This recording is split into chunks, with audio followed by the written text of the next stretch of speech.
드리겠습니다. 여기서 오늘 이제 이번 시간부터 이제 본격적으로 대환란이 시작됩니다. 근데 이제 대환란을 본격적으로 시작하기 전에 먼저 이제 대환란의 성격에 대해서 먼저 좀 생각해보고, 그리고 이제 다음 시간부터 이제 말탄자들이 이제 등장을 하게 됩니다. 계시록 6장 1절에 보시면 이렇게 되어 있죠. 내가 봄에 어린 양께서 그 봉인들 중에 하나를 여시더라. 이 봉인이 이제 재앙이 담겨 있는 봉인이에요. 그래서 이게 봉인이 열리면 재앙이 시작되는 것이고 대환란 시작되는 것입니다. 여기서 이제 6장 1절부터 대환란이 시작됩니다. 그때 내가 들으니 내 짐승 중에 하나가 천둥 소리 같은 소리로 이르되 와서 보라 하더라. 그래서 이제 대환란을 사도 요한이 주목해서 보게 되는 것이죠. 여기서 계시록 6장부터 대환란이 시작됩니다. 교회가 대환란을 통과한다고 생각하는 이유는 교회와 이스라엘을 구분하지 못하고 대환란의 성격을 또 이해하지 못하기 때문입니다. 모든 사람은 어려움과 고난과 환란을 당하죠. 근데 이제 이건 대환란은 아닙니다. 그러니까 우리가 당하는 일반적인 환란, 어려움과 이 대환란은 구분이 되는 것이죠. 마태복음 24장 21절에서 마태복음 24장은 이제 대환란 문맥인데요. 이제 24장 21절 22절에서 이렇게 말씀하고 있어요. 그때 큰 환란이 있으리니, 여기서 이제 대환란이란 말이 나왔습니다. 그러니까 성경에 대환란 요 단어는 없습니다. 근데 이제 큰 환란이라고 돼 있어요. Great Tribulation에서 큰 환란이라고 돼 있는데 이걸 그냥 우리가 예전부터 용어로 대환란이라고 불렀기 때문에 저희도 이제 대환란이라고 부르겠습니다. 성경적 용어는 큰 환란이에요. 그렇죠? 그때 큰 환란이 있으리니 세상이 시작된 이래로 이때까지 그런 환란이 없었고 이후에도 없으리라. 그러니까 대환란은 전무후무한 환란이죠. 그날들이 짧아지지 아니하면 어떤 육체도 구원을 받지 못할 것이로되 선택받은 자들을 위하여 그날들이 짧아지리라. 이제 이게 두 구절에 굉장히 많은 것들이 담겨 있어요. 그런데 이제 우리가 몇 가지만 우리 그 주제와 관련된 것들만 보면, 대환란에 관한 주님의 말씀을 보면 대환란은 혼의 구원이 아닌 육체의 구원과 관련이 있습니다. 그렇죠? 어떠한 혼도 구원을 받지 못하라 이렇게 되는 게 아니라 그날들이 짧아지지 아니하면 어떠한 육체도 구원을 받지 못하리라 이렇게 되어 있잖아요. 그러니까 육체가 견디기에 이게 극심하게 어려운 환란의 시기예요. 그래서 이 대환란의 기간을 좀 하나님께서 짧게 해놓으셨다는 겁니다. 그렇지 않으면 이게 육체가 통과할 육체가 없다는 거예요. 그 정도로 극심한데 어느 정도로 극심하냐? 전무후무해요. 그러니까 그런 환란이 과거에 이때까지 없었고 이후에도 없으리라 이렇게 되어 있잖아요. 그럼 한번 우리가 생각해 볼 필요가 있어요. 이 지구상에 큰 환란이, 그러니까 어려운 엄청난 환란이 닥쳤던 데가 있죠. 대환란 말고. 가장 대표적인 걸 꼽으라면 노아의 홍수가 있죠. 노아의 홍수. 이건 엄청난 환란이었어요. 그렇죠? 뭐 경제적으로 정치적으로 이런 이슈는 없었지만 그냥 물 한 방으로 전 지구를 한 번에 보내버렸죠. 그리고 또 뭐가 있었죠? 소돔과 고모라에 대한 심판이 있었죠. 하늘에서 유황비가 내렸어요. 그리고 또 뭐가 있죠? 뭐 성경에 있는 건 아니지만 세계대전이 있죠. 1차 대전, 2차 대전. 세계대전이 일어나기 전에는 사람들이 어떤 유토피아에 대한 환상이 있었습니다. 그래서 신학계에서도 무천년주의, 후천년주의가 유행했어요. 그러니까 계속 산업혁명 이후에 과학기술이 발전하게 되잖아요. 그래서 이렇게 계속 발전해 나가다 보면 언젠가는 지상 낙원을 이루고 그러면 주님께서 재림하실 것이다. 이게 이제 후천년주의예요. 사람들이 이 세상을 살기 좋은 곳으로 만들어 놓으면 그럼 이제 주님께서 딱 오신다는 겁니다. 다 밥상 차려놓으면 주님께서 오셔서 밥숟가락 뜨신다는 거예요. 근데 성경은 그렇지 않죠. 주님께서는 영적으로 가장 사악한 시기에 오십니다. 초림 때도 그러셨고 재림 때도 그러실 겁니다. 그래서 이 세상은 인간의 힘으로 좋아질 수가 없어요. 그래서 주님께서 오셔서 완전히 갈아엎으실 겁니다. 그래서 어떤 분들 뭐 정권 교체를 희망하는 분들도 있고 아니면 유지되기를 또 원하는 분들도 있고 소수지만 이런 분들이 있는데 몰라요. 좀 우리나라 뭐 정권 교체될 확률은 크겠죠. 근데 교체되지 않더라도 실망하실 필요는 없어요. 주님께서 재림하시면요 모든 것을 다 갈아엎으실 겁니다. 정의가 바로 설 거예요. 그래서 이 세상에선 정의가 바로 서지 못하는 걸 본다 할지라도 너무 실망하지 말라는 거예요. 어차피 정의가 바로 설 수가 없습니다. 인간의 힘으로는. 주님께서 오셔서 정의를 바로 세우실 거죠. 모든 굽은 것을 다 바르게 펴주실 거예요. 그래서 너무 지금 이제 돌아가는 시국, 그러니까 지금 한국 사람이랑 미국 사람 마음이 비슷한가 봐요. 막 돌아가는 시국을 보고 불안해하는데 너무 그럴 필요가 없다는 거예요. 주님께서 다 바로 잡으실 겁니다. 예, 그런데 어쨌든지 간에 과거에 있었던 어려운 환란의 시기를 보면 노아의 홍수가 있었고 이건 전 세계적인 환란이었죠. 그리고 또 소돔과 고모라가 그 유황불을 통해서 심판받은 게 있었고 또 세계대전 같은 이제 그러한 세계대전도 정말 전 세계가 휩쓸려서 어려운 시기였잖아요. 전 세계적으로. 그런데 성경은 뭐라고 하냐면 대환란의 때가 과거에도 없었고 이후에도 없을 거래요. 그건 뭐냐면 노아의 홍수보다 소돔과 고모라 그 상황보다 폼페이 뭐 그런 심판보다 세계대전보다 훨씬 더 극심한 고난이 온다는 거예요. 인류가 경험해보지 못한 아주 극심한 고난이 온다는 겁니다. 그렇죠. 그래서 주님의 말씀에 의하면 대환란은 이러한 모든 것과 비교할 수 없을 정도로 극도로 어려운 시기가 될 거예요. 그러니까 인류가 이미 경험했던 그 어려움보다 훨씬 더 그 강도가 높을 거라는 거죠. 그렇죠. 그러니까 두려운 일일 수밖에 없어요. 사람들이 막 이를 갈고 하나님을 욕하고 계시록에 나오잖아요. 막 죽으려고 자살을 하는데 죽을 수도 없다고 그러잖아요. 사망이 피한다고 그러잖아요.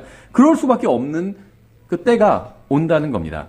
근데 이제 교회는 환란 전에, 대환란 전에 들림받아 하늘로 올라가게 됩니다. 여기서도 보시면은 그 구원을 받지 못할 것이로되 선택받은 자들을 위하여 그날들이 짧아지리라 이런 식으로 말씀하고 하셨는데 주님께서는 선택받은 자들은 교회가 아니에요. 이스라엘 백성이 선택받은 자들입니다. 그래서 대환란은 선택받은 자들을 위하여 짧아져요. 근데 잘 보시면 교회는 대환란으로부터 구원받았어요. 근데 선택받은 이스라엘 백성은 대환란을 통과해서 구원받게 되죠. 그러니까 대환란으로부터 구원받지는 못했습니다. 그러니까 다시 말하면 선택과 하나님의 선택, 예정과 이 구원은 무관하다는 거예요. 근데 칼빈주의자들은 이걸 잘 모르고 예정과 구원이 관련이 있다 이렇게 생각하지만 성경 보시면 예정과 구원이 관련이 있다고 나온 구절은 하나도 없어요. 지옥으로부터 구원받을 게 예정되어 있다. 이런 구절 하나도 없습니다. 예정은 다 무엇과 관련이 있냐면 이스라엘과 주로 관련이 있던지 아니면 그리스도인과 관련이 있는 것은 주님의 형상대로 변화되는 것 이런 것과 예정이 관련이 있습니다. 그러니까 구원과는 예정이 관련이 없습니다.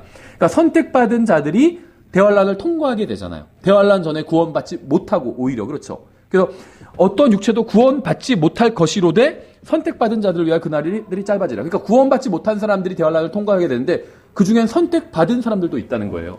그러니까 성경에 따르면 선택과 구원은 관련이 없다는 겁니다. 그거는 칼빈주의라는 그 예정론 신학 체계나 있는 것이지 성경에는 없는 교리예요. 그런 건. 그래서 대환란은 선택받은 자들을 위해서 짧아집니다. 따라서 교회와 선택받은 자는 같지 않죠. 교회는 대환란 전에 들림받아 올라가기 때문에. 그래서 칼빈주의자들 또 로마 카톨릭주의자들은 이것을 구분하지 못하기 때문에 교회와 이스라엘을 구분하지 못하는 겁니다. 교회는 구원받은 사람들이에요. 하나님께서는 구원받은 사람들을 대환란 전에 데리고 가실 것입니다. 그 후에 선택받은 사람들인 이스라엘을 이제 다루실 것입니다. 그래서 선택받은 자들은 구원받기 위해서는 대환란의 기간이 짧아지는 방법밖에 없기 때문에 또 이 대환란 기간을 이제 짧게 해놓으신 것이에요. 성경은 대환란을 무엇이라고 부르고 있을까요? 이 성경이 대환란을 다른 이름으로 무엇이라고 부르는지 보면 이 대환란의 성격이 무엇인지 이제 보이게 됩니다. 예레미야서 30장이죠, 대표적인 게.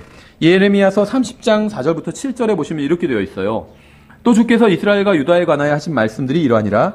주가 이같이 말하노라. 우리가 소리를 들었는데 그것은 떨고 두려워하는 소리요 평안의 소리가 아니로다. 이제 너희는 남자가 아이를 베어 산고를 겪느냐 하고 묻고 또 알아보라. 남자마다 산고를 겪는 여인같이 자기 손을 허리에 대며 모든 얼굴이 창백하게 변함을 내가 봄은 무슨 까닭이냐.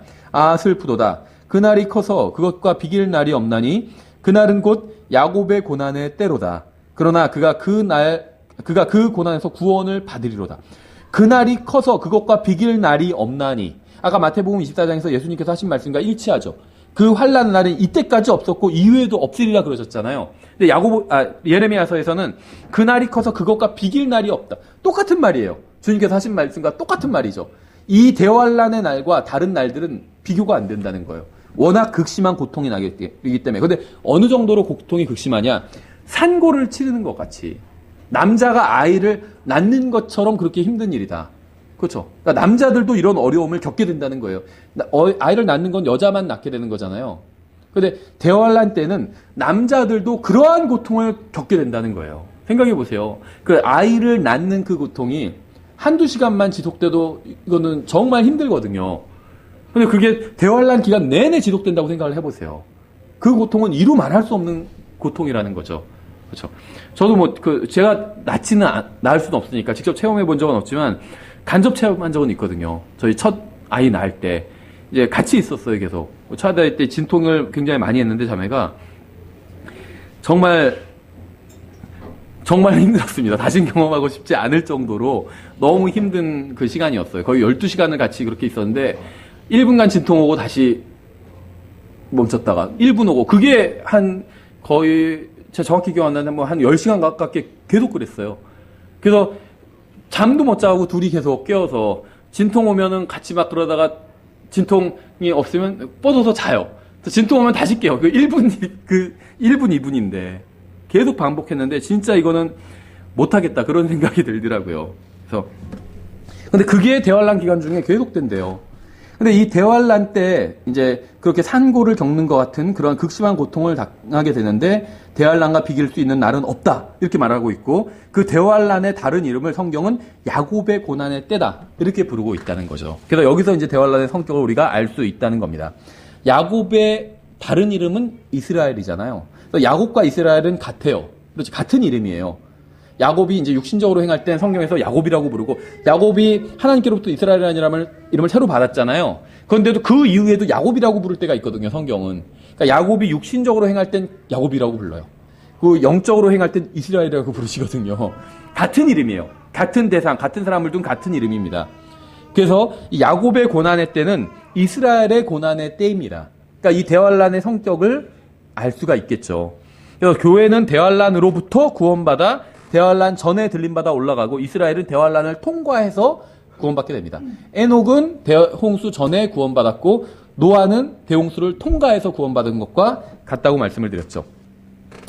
우리는 개인적으로 혼이 구원받아야 됩니다. 그러니까 우리가 구원받아야 되는데 성경적으로 정확히 말하면 오전에 봤던 것처럼 혼이 구원받아야 돼요. 근데 이 혼이 구원받아야 되는 게 단체로 구원받는 게 아니라 개개인이 개인적으로 구원받는 겁니다. 그렇죠? 다 이제 구원받을 사람 모이세요. 그래서 1기 모여가지고 한꺼번에 다 등록하고 구원받고 그 다음에 또 사람들 모아서 2기가 구원받고 이렇게 되는 게 아니라는 거예요. 한 명 한 명 다 개인적으로 구원받아요. 그래서 구원받은 그 순간 날짜 따져보면 다 다를 겁니다. 그럴 수밖에 없어요. 단체로 구원받는 게 아니라는 거죠. 예수 그리스도께서 우리를 죄에서 구원하기 위해서 십자가에 달려 돌아가셨죠. 성령님께서는 예수님을 믿는 각 사람을 그리스도의 몸 안으로 넣어주셨습니다. 그래서 예수님을 믿고 죽은 사람은 주님께서 계시는 셋째 하늘로 올라갈 수 있게 된 거죠. 그리스도의 몸에 속한 사람이기 때문에. 하지만 이스라엘은 교회와는 다르게 민족적으로 구원을 받게 됩니다. 물론 지금 교회 시대에 만약에 어떤 유대인이 예수님을 믿는다면 그 사람은 개인적으로 구원받게 돼요. 그래서 그 사람은 구원받은 유대인이 아니라 이제 교회가 됩니다. 그렇죠. 그래서 이 시대에는 구원받으면 이방인이나 유대인이 구분이 없어요. 다 교회의 일원이 됩니다. 근데 교회가 들림받아 올라가고 나서는 이제 유대인들의 구원이 이제 민족적으로 이루어진다는 거예요. 근데 이 민족적으로 이루어진다고 했을 때는 단서가 있죠. 육체에 한해서 그렇다는 겁니다. 육체에 한해서. 그래서 이 대환란은 다분히 이스라엘과 관련이 있고 또 민족적인 구원과 관련이 있고 이방도 마찬가지죠. 이방도 양의 민족, 염소의 민족 되면 염소의 민족 되면은 심판을 받게 되잖아요. 양의 민족에 들어가면 구원을 받게 돼요. 그러니까 이방인도 민족적인 구원을 받게 됩니다. 대환란 때. 근데 그것은 육체와 관련이 있다는 거예요. 기본적으로. 유대인도 그렇고. 예, 그래서 예수님을 믿고 구원받은 사람은 이제 그리스도의 몸에 속했기 때문에 죽으면 하늘나라에 가게 되는 거죠. 근데 이스라엘은 교회와는 완전히 다릅니다. 이스라엘은 이제 대환란 때 민족적으로 구원을 받게 되는데 유대인들이 민족적으로 구원받기 위해서는 민족적으로 지었던 죄 문제를 해결해야 돼요. 근데 이제 민족적으로 유대인들이 주로 지었던 죄는 무엇이었냐면 바로 우상 숭배의 죄였습니다. 주님께서 이스라엘에게 주신 10계명 중에 첫째 계명이 너는 내 앞에 다른 신들을 두지 말라는 것이었죠. 근데 유대인들은 지난 수천 년간 이 명령을 어겨왔습니다. 그래서 스데반이 구약의 이스라엘 역사를 요약해서 설교를 하고 있잖아요. 사도행전 7장에서. 그러면서 뭐라고 사도행전 7장에 이제 스데반이 설교가 나오는데 유대인의 역사에 대해서 한마디로 요약했었던 게 있죠. 너희가 항상 성령을 거역하였도다. 이렇게 이야기를 하니까 거기서 이제 유대인들이 폭발한 거죠. 그건 물론 이제 스데반은 정확하게 얘기했기 때문에 문제가 전혀 없는데 우리가 보통 얘기할 때는 그렇게 얘기하면은 큰일 나죠. 누구한테 얘기할 때 항상 그렇다 이렇게 얘기하면 이제 상대방이 받아들이지를 못해요. 그렇죠. 근데 스데반은 그렇게 설교를 했어요. 항상 성령님을 거역했다고. 이스라엘 백성은 항상 성령님을 거역했습니다. 그래서 자신들이 접촉하는 모든 민족의 우상을 다 받아들였어요. 바알 섬기는 사람과 만나면 바알 섬겼고 같이. 그렇죠. 몰렉 섬기는 사람과 만나면 같이 몰렉 섬겼고, 다곤 섬기는 사람 만나면 다곤 섬겼고. 이집트에 있을 때는 어땠죠? 이집트 신들 섬겼어요. 그 밖에 여러 가지 거짓 신들을 숭배했습니다. 심지어 라헬이 아버지로부터, 라반으로부터 도망올 때 어떻게 했죠? 아버지의 신을 훔쳐서 나오기까지 했어요. 그러니까 이 우상 숭배에 관해서는 아주 특출난 민족이었어요. 그렇죠. 우상을 훔쳐서 오는 한이 있어도 섬기고 싶었던 거예요. 그러니까 이들은 항상 이런 식으로 우상 숭배를 했습니다. 하나님께서는 자신이 선택한 백성인 이스라엘을 최종적으로 구원하실 것입니다. 하지만 그 전에 먼저 수천 년간 몸에 밴 우상 숭배 문제를 이제 해결해야만 되는데 이것을 위해서 대환란을 통과해야 돼요. 그러니까 대환란의 목적은 무엇이냐? 대환란의 다른 이름은 야곱의 고난의 때고, 이 이름처럼 대환란의 목적은 이스라엘을 정결케 하기 위해서 하나님께서 이 대환란 기간을 준비하시는 겁니다. 그래서 일종의 아주 뜨거운 용광로예요. 그래서 마치 7번에 걸쳐서 그 금과 은을 연단하는 것처럼, 시편에 나오는 것처럼 하나님께서는 자신의 말씀을 7번 순수하게 한 은 같도다 이렇게 말씀하고 있잖아요. 자신의 말씀에 대해서 시편 12편에서. 이것처럼 자신의 백성인 이스라엘도 이제 순수하게 하기 위해서 이 대환란이라는 용광로 속에 던지시는 겁니다. 그럼 이제 그걸 통과해서 나오면 신기하게도 이제 이스라엘이 아주 순수해지는, 우상이라면 치를 떠는 그러한 민족이 돼서 새롭게, 민족적으로 새롭게 태어나게 됩니다. 그래서 대환란은 제왕이 7번이 3번이나 있는 거잖아요. 7도 완벽의 수인데 3번도 또 하나님 삼위일체 완벽의 수죠. 그러니까 대환란을 보면 7번의 재앙이 3번 반복돼요. 총 21번의 재앙이 등장하게 되거든요.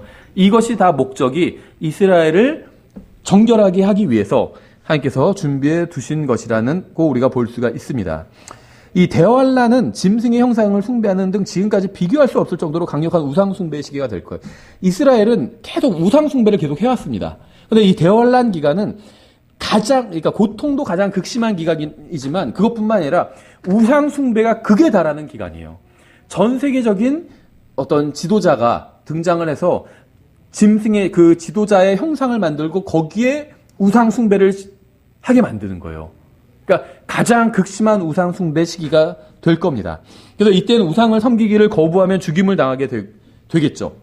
그래서 이스라엘은 이러한 강력한 우상 숭배의 압박을 극복하고 수천 년간 자신들을 사로잡았던 우상 숭배를 이제 완전히 대환란 기간 중에 털어버리고 살아계신 하나님이신 예수 그리스도께로 돌아오게 됩니다. 대환란을 통해서. 아까 저희가 예레미야서를 봤는데 8절, 9절에 보시면 예레미야서 30장 4절부터 7절을 봤죠. 8절, 9절에 이렇게 되어 있어요. 만군의 주가 말하노라. 그날에 내가 내 목에서 그의 멍에를 꺾어버리며, 여기서 말하는 내가는 하나님이고 내 목에서는 이스라엘 백성이죠. 이스라엘 백성의 목에서 멍에를 꺾어버리며 내 결박을 끊으리니. 그러니까 우상을 숭배하는 사람은 자기 눈에 보이지 않을지라도 멍에를 메고 있는 것이고 결박당해 있는 거예요. 마귀의 세력에. 우리도 마찬가지예요. 뭐 이스라엘 백성만 그런 것이 아니라 우리가 지금 뭐 집에 무슨 뭐 우상 놓고 거기서 절하고 이러는 사람은 없죠. 교회 다닌다고 하는 사람 중에. 하지만 성경에서 뭐라고 말씀하고 있죠? 탐심은 우상 숭배라고 하고 있잖아요. 그뿐만이 아니에요. 하나님보다 첫째 자리에 둔 것이 있다면 다 우상입니다. 그렇죠? 왜냐하면 첫째 자리는 항상 하나님께서 차지하셔야 되는데 그것을 다른 것, 그게 때로는 돈일 수도 있고 부인일 수도 있고 남편일 수도 있고. 근데 우리나라는 부인이나 남편은 잘 아니더라고요. 아이들이죠, 주로. 돈 아니면 아이들이에요. 그게 우상이에요. 아이들이 우상인 경우가 많아요. 아마 아브라함의 우상도 아이였을 거예요. 이삭. 그래서 하나님께서 정확히 짚으셨죠. 이삭을 바쳐라. 그렇게 했죠. 우상을 바치라는 거예요. 누가 첫째인지, 이삭이 첫째인지, 하나님이 첫째인지 마음속에서 그걸 정하라는 거예요. 근데 거기서 아브라함이 과감하게 하나님을 선택했죠. 우리도 그렇게 해야 돼요. 그래야지 우리가 아브라함의 믿음의 자손이 되는 거거든요. 그래서 우리가 하나님 외에 다른 것을 첫째 자리에 두고 있다면 우리도 결박당해 있는 겁니다. 우상에게, 영적으로. 그래서 하나님께서 만군의 주가 말하노라. 그날에 내가 내 목에서 그의 멍에를 꺾어버리며 내 결박을 끊으리니 타국인들이 다시는 그로 하여금 자기들을 섬기게 하지 못할 것이요. 그러니까 타국인들이 우상 숭배를 통해서 이스라엘을 지배하고 있었거든요. 이걸 완전히 끊게 하겠다는 겁니다. 대환란을 통해서. 오히려 그들의 하나님과 내가 그들을 위해 일으킬 그들의 왕 다윗을 섬기리라. 그래서 이스라엘 백성이 이제 참된 하나님께로 우상을 버리고 그날에 야곱의 고난의 때 우상을 버리고 참된 하나님께로 돌아오게 될 것이다. 이렇게 성경은 말씀하고 있습니다. 예레미야가 이 글을 기록할 때 다윗은 이미 죽은 지 500년이 넘은 상태였습니다. 주님께서는 야곱의 고난이 끝날 때 주님의 백성이 더 이상 이방인들에게 종노릇하지 않게 될 것이라고 하셨죠. 주님께서는 약속하신 대로 다윗을 다시 왕자에 앉히실 것이고 친히 그들의 주가 되실 것이고 이스라엘은 대환란을 통해서 우상 숭배로부터 완전히 해방될 것입니다. 이러한 것은 죽어서 셋째 하늘에 가는 것이나 혼이 구원받는 것과는 관련이 없는 얘기죠. 그러니까 대환란은 뭐 죽어서 하늘나라에 가거나 이런 것과는 기본적으로 관련이 없습니다. 왜 그러냐면 대환란이 끝나면 새 예루살렘이 지상으로 도래하게 되잖아요. 죽어서 하늘나라 갈 수가 없어요. 하늘나라가 비어있게 돼요. 하나님께서 지상으로 재림하시게 되거든요. 하늘나라에 안 계세요. 그러니까 죽어서 하늘나라 갈 수가 없다는 거죠. 그런 것과 대환란은 관계가 없다는 겁니다. 기본적으로는. 다니엘서 9장의 문맥은 이스라엘 민족 전체가 다른 민족에게 사로잡혀 먼 곳으로 끌려간 이후에 관한 거예요. 그렇죠. 한번 다니엘서 이해를 돕기 위해서 9장을 1절부터 한번 쭉 읽어보겠습니다. 다니엘서 9장 1절 2절만 읽어보면 메대 사람들의 시에 속한 아하수에로의 아들 다리오가 갈대아 사람들의 영토를 다스릴 왕으로 세워진 첫 해 곧 그의 통치 제1년에 나 다니엘이 책들을 통하여 주의 말씀이 대언자 예레미야에게 임하사 알려주신 그 횟수를 깨닫되 예레미야서 열심히 공부한 거죠. 곧 그분께서 예루살렘이 황폐한 가운데 70년을 채우리라는 것을 깨달으니라. 성경 공부 열심히 하다 보니까 이제 무엇인가를 알게 되었습니다.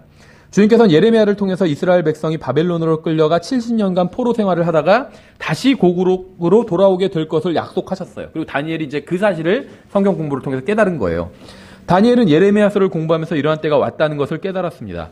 하지만 때가 되었다고 해서 사람들이 준비된 것은 아니었죠. 때는 약속된 때가 됐는데 아직 이스라엘 백성들이 준비가 안 됐죠. 3절에 또 내가 금식하며 굵은 베옷을 입고 죄를 덮어쓴 채 주 하나님을 향하여 내 얼굴을 고정하고 기도와 간구로 구하니라.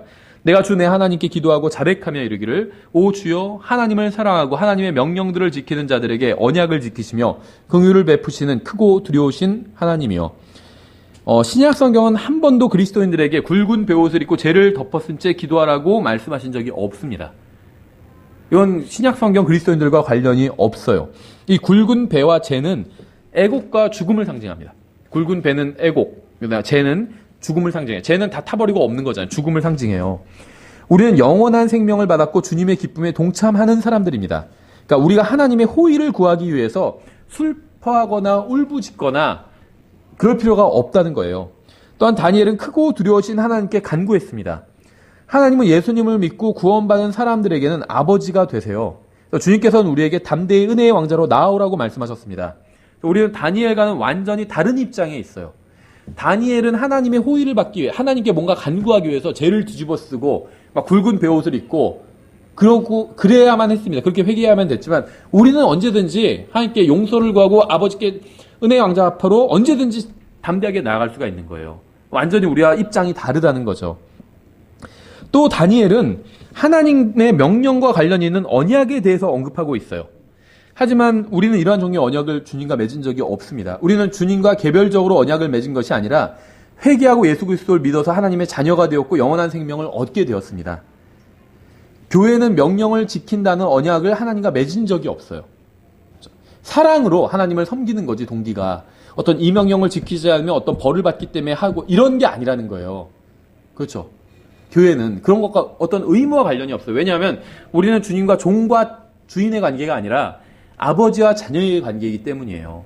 우리는 의무감에서 섬기는 것이 아니라 사랑으로 섬기는 겁니다. 하나님을 왜 섬기느냐? 사랑하기 때문이에요. 왜 헌금을 하느냐? 11조를 안 하면 하나님께서 치실 것이기 때문에. 그런 게 아니라 사랑하기 때문에 드리는 거예요. 하나님께. 그래서 액수가 정해져 있지 않아요. 근데 구약 시대에는 강제로 하기는 거기 때문에 액수가 정해져 있어요. 이만큼만 헌금해라. 적어도 이만큼은 헌금해야 된다. 그러지 않으면 내가 너희를 재앙으로 칠 것이다. 이게 구약 성경에서 말씀하시는 헌금 11조에 관한 말씀이에요. 말라기상에 나와 있잖아요. 그래서 그만큼 내기로 약속을 했는데 안 내니까 도둑놈이라고 부르신 거예요. 말라기에선. 근데 신약 그리스도인과 그런 약속을 하신 적이 없어요. 그래서 액수가 정해져 있지 않아요. 사랑으로 주는 거예요. 사랑으로. 그렇죠. 그래서 지금 제가 읽은 말씀들, 명령에 관한 것들, 이런 것들은 신약 교회와 관련이 없는 말씀입니다. 유대인들과 관련이 있는 말씀이에요. 5절에 우리가 주의 훈계와 주의 판단의 법도를 버리고 떠남으로 죄를 짓고 불법을 행하며 사악하게 행하고 반역하였나이다. 다니엘은 우리가 죄를 지었다고 고백하고 있습니다. 근데 만일 우리가 이런 식으로 기도한다면 결코 구원받지 못해요. 그러니까 구원받기 위해서는 죄를 회개해야 되죠. 회개하고 하나님께 대한 회개와 예수 그리스도에 대한 믿음을 사도 바울이 전했다고 그랬잖아요. 구원받기 위해서는 예수님만 믿으면 되는 것이 아니라 정확하게 말하면 먼저 회개를 해야 됩니다. 내가 하나님 앞에서 죄인이라는 걸 인정해야 돼요. 그래야 구원자가 필요하잖아요. 죄인이면 벌을 받아야 되잖아요. 근데 그 벌은 지옥에서의 벌이에요. 그래서 우리가 견딜 수 없기 때문에 용서해달라고 하고 구원해달라고 하는 거잖아요. 그래서 내가 구원해달라고 하기 위해서는 먼저 죄인이라는 걸 인정해야만 합니다. 그래서 회개를 먼저 하고 하나님께 대해서 그 다음에 예수 그리스도를 믿고 구원받는 겁니다. 근데 이제 회개할 때 어떻게 해야 되냐면 제가 죄를 지었다고 회개를 해야 돼요. 전 괜찮지만 우리 민족이 죄를 지었으니까 제가 그냥 대표로 합니다. 이거는 회개가 아닙니다. 결코 신약에서 말씀하시는 혼의 구원을 받지 못해요. 그렇게 해서는. 내가 죄를 지었다고. 다른 사람은 몰라요. 내가 죄를 지었다고 하나님께. 이렇게 회개를 해야 됩니다. 근데 이제 다니엘의 기도는 바른 기도였지만 우리가 하는 기도와는 회개의 기도와는 완전히 다르다는 거죠. 이스라엘은 하나의 민족 공동체이기 때문에 이제 민족적으로 지은 죄에 대해서 회개하고 있는 거예요. 다니엘이. 그렇죠. 그래서 예를 들면 바벨론으로 끌려가 이제 포로로 이스라엘 완전히 그 남왕국 유다 북왕국 이스라엘 다 망하고 다 끌려가 버렸잖아요. 그럼 끌려간 모든 사람들이 다 사악한 사람들이었을까요? 그러지는 않겠죠. 그 중에서 괜찮은 사람도 있었을 거예요. 가장 대표적인 경우가 다니엘과 또 그의 세 친구들이 있죠. 그 다음에 무슨 뭐 느헤미야 같은 사람도 있고 끌려간 사람들 중에 하나님을 떠나지 않은 훌륭한 사람들도 있었습니다. 근데 그럼에도 불구하고 왜 끌려갔을까요? 민족적으로 죄를 지었기 때문이에요. 그래서 하나님께서 민족을 그냥 통째로 다 그 포로로 사로잡혀 가도록 허락해 주신 것입니다. 그래서 이제 다니엘은 여기서 민족적인 그런 회개를 하고 있는 겁니다. 우리의 회개라는 완전히 다르다는 거죠.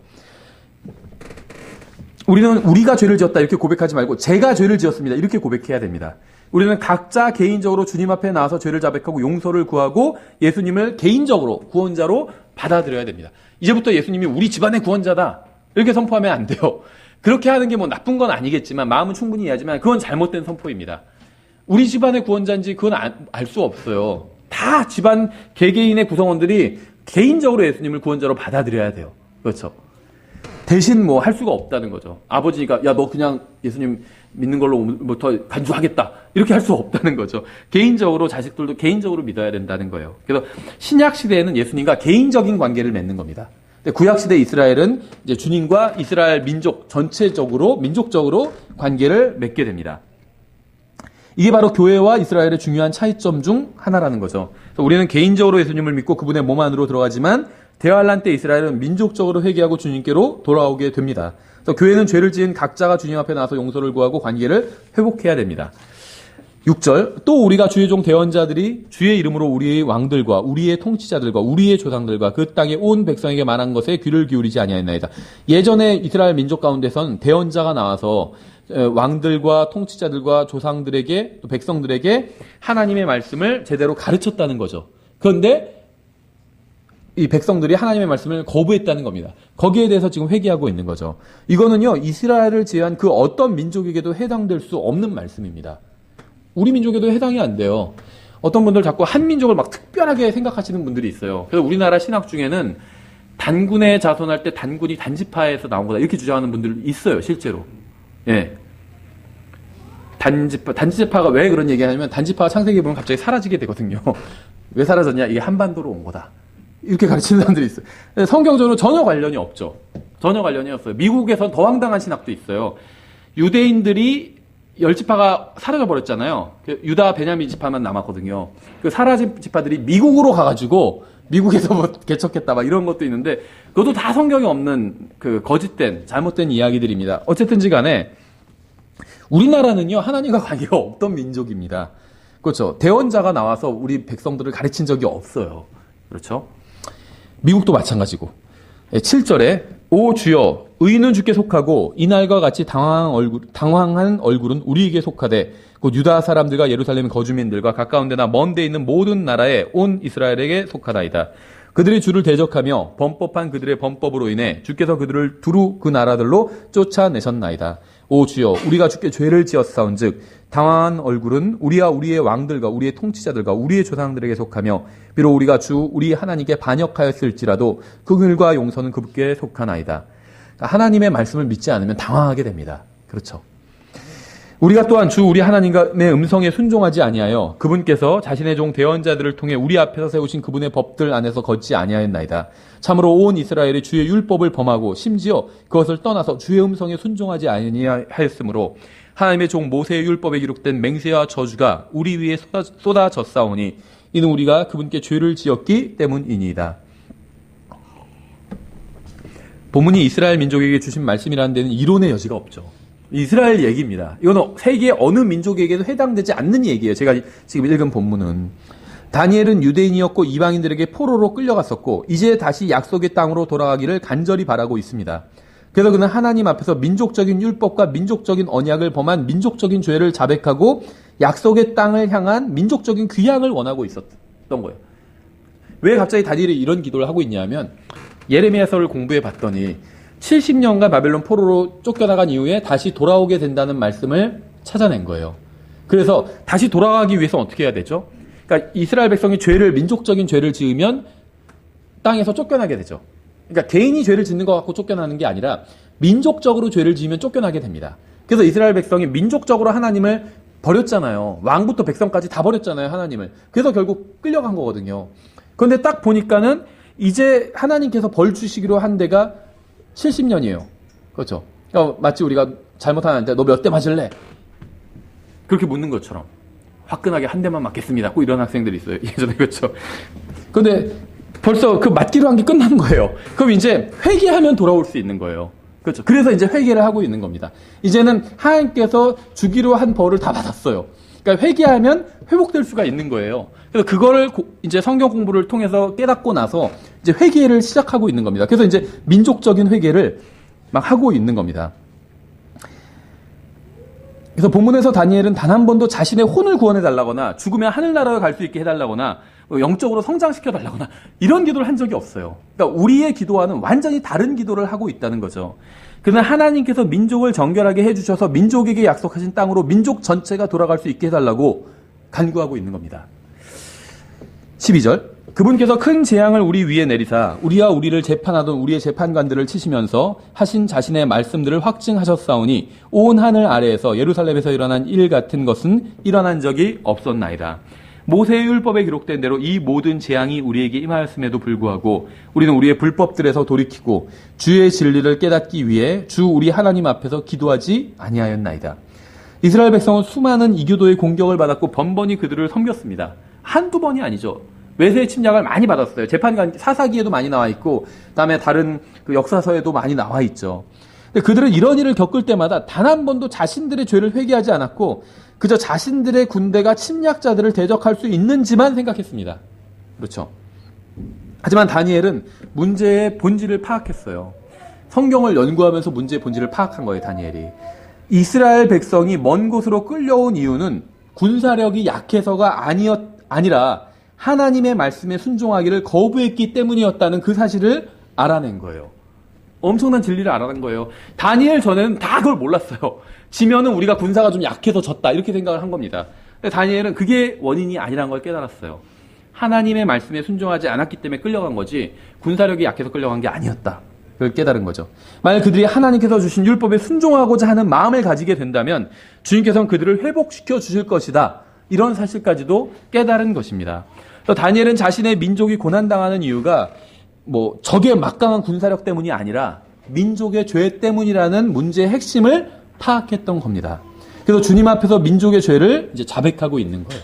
그러니까 정말 자신들의 문제의 핵심, 지금 포로로 끌려가서 민족은 박살이 나버렸죠.